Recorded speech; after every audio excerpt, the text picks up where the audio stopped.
Hi everyone, my name is Mark Elton. This is my presentation on Mkultra, the conspiracy theory, how it's evolved over time, and basically kind of explain it, and the persuasive elements. So I'm gonna just take you guys back in time. Let's go to, let's say 1953, San Francisco and New York. We're at a safe house, AKA a government-funded brothel. And what the government did here, we laced unsuspecting customers with LSD. We took prostitutes and had them ask them questions and try and direct them in certain ways. And we watched through a one-way mirror while they did that. And it's kind of funny because there's like the reports that are from the citation there in the joint hearing. Apparently a guy was drinking a martini while he was doing that, so it's a little funny. All right, so what exactly is Mkultra? So it's a 1950s government project that was born during the Cold War panic because I think some American soldiers were tortured, and I guess they admitted to things that they didn't actually do, and they thought that the only way for them to do this would be mind control.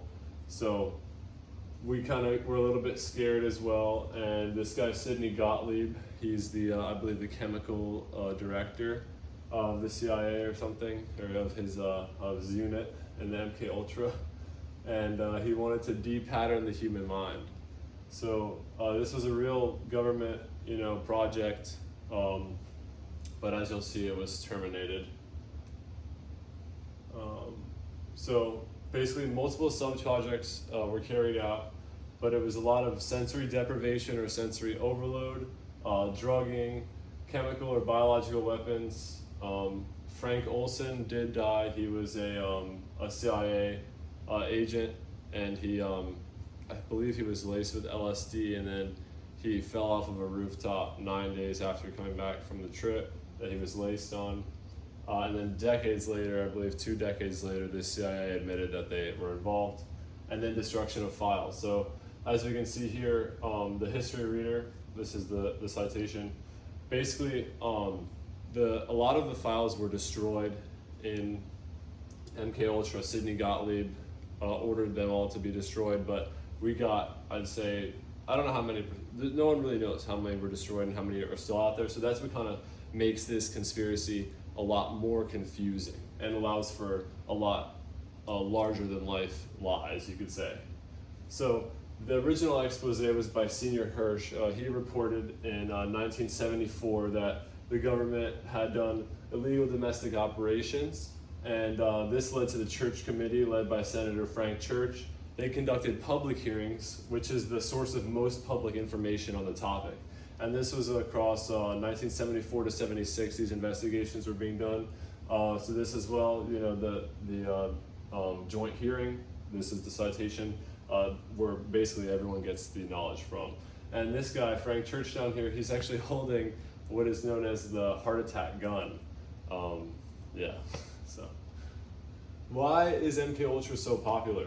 All right, so a lot of the things that make it popular would be the shock value. It's absolutely insane to think about the government doing stuff like this. The fear appeal, you believe, oh, if you don't worry about this, then the government's going to kidnap you and you're going to get tortured.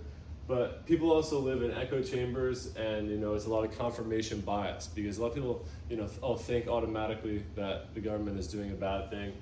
And it can just kind of confirm a lot of the outlandish things people say about this program. And they live in echo chambers as well, especially deep conspiracy theorists, they just keep getting into a cycle of conspiracy after conspiracy.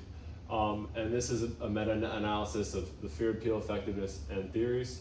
And essentially this just leads to a lot of really crazy things. So how over time has Mkultra evolved? So with the evolution of internet and social media, as well as the algorithm and all that kind of stuff nowadays compared to back in the 1950s when Mkultra was actually going on, we have a lot more information accessed, that we can access every day. So basically it's a tendency for us to see so many things and not really know what to believe. And movies and TV too have really hyperbolized the idea of shadow governments and all this kind of stuff.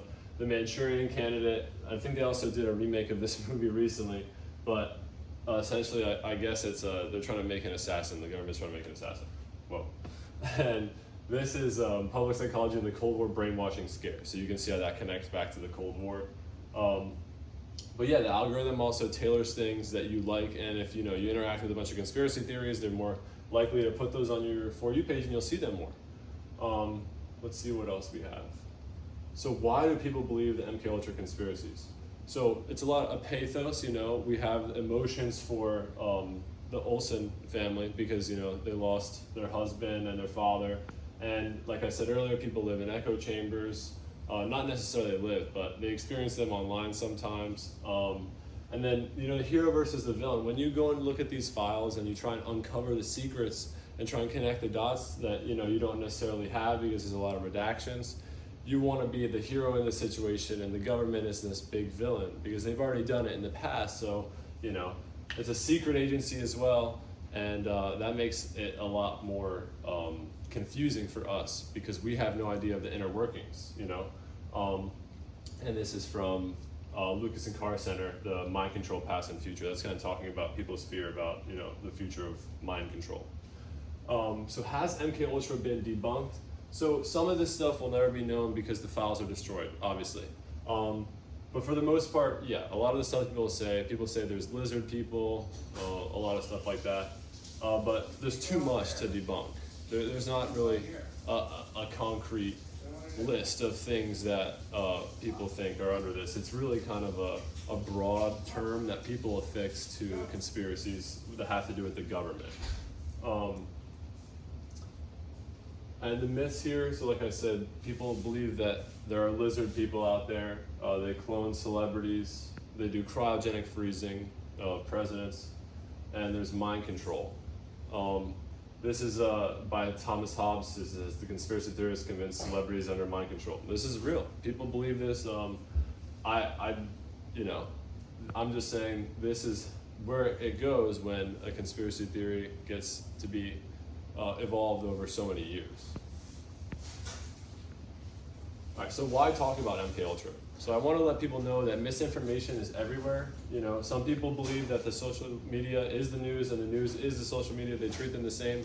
But I want everyone to know that they should always think twice, find multiple sources, that support, something, instead of just finding one that supports an idea that 7 others don't, So just always fact check and be aware of misinformation. All right, so some people wonder, is there going to be another MKUltra? Thankfully, there haven't been any Senate hearings recently about stuff like this, and ethics have evolved over the years. We also have to remember that it was a very experimental time for the CIA. It was during the Red Scare. Communists were believed to have mastered mind control, so we had to beat them to it. And like I said again, Armstrong April says the CIA's quest for mind control, piecing together MKUltra, etc. All that kind of stuff ties in, and I don't believe that there will be another MKUltra, but we can hope. All right.